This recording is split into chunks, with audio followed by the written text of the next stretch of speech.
விஷயம். அதை நான் பாராட்டுகிறேன். கார்கோ சர்வீஸ் என்று இந்த வானூர்தியிலும் கப்பல் மூலமாகவும்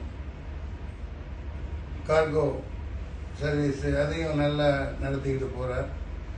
இதில் என்ன பெரிய விஷயம்னா, இதில் வர வருமானங்களை எல்லாம் ஏழை பாதி மக்களுக்காகவே பகிர்ந்து கொடுத்து ஒரு பெரும் படையை ஆட்களை நல்ல பணி செய்கிற ஆட்களை கூட ஜெயக்குமார், இதாயத்துல்லா,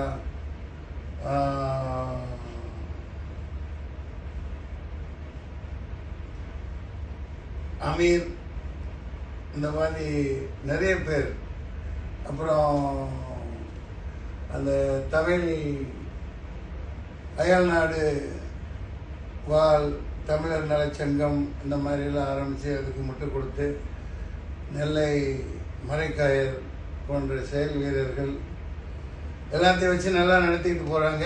அதை நான் பாராட்டுகிறேன். அன்னாரது பணி மேலும் சிறக்க வேண்டும். ஒரு காலத்தில் இங்கே எந்த இன்னல்கள் இருந்தாலும், இப்போ நான் ஒரு சில பொருள்கள் வாங்குறதுக்காக சந்தைக்கு போனேன். எங்கே பார்த்தாலும் மலையாள சகோதரர்கள் ரொம்ப சீரம் சிறப்போடு பெரிய பெரிய செல்ஃபோன் கடை இருக்கட்டும், ஹோட்டல் இருக்கட்டும், டீ கடை இருக்கட்டும், பல இதில் மீன் மார்க்கெட்டில் பார்த்தா எல்லா இடத்துலையும் அவங்க கோலை வச்சு ஓகோன்னு வர்றாங்க. ஆனால் நம்ம தமிழன் தான் சின்ன பின்னப்பட்டு ஏன் இப்படி கிடக்குறாங்கன்னு தெரியல.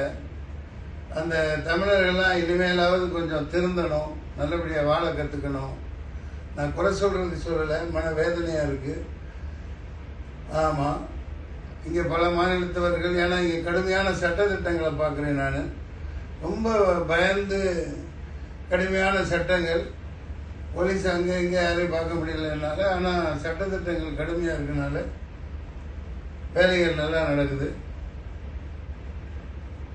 அதை கண்கூட பார்த்தனால சொல்கிறேன். தமிழர்கள், நம்ம தமிழ்நாட்டை சேர்ந்த தொழிலாளிகள், மாதரசிகள், பெண்கள் எல்லாரும் நல்லா ஒரு மூளையை கசக்கி நல்லா வேலை செஞ்சு முன்னேற பார்க்கணும்.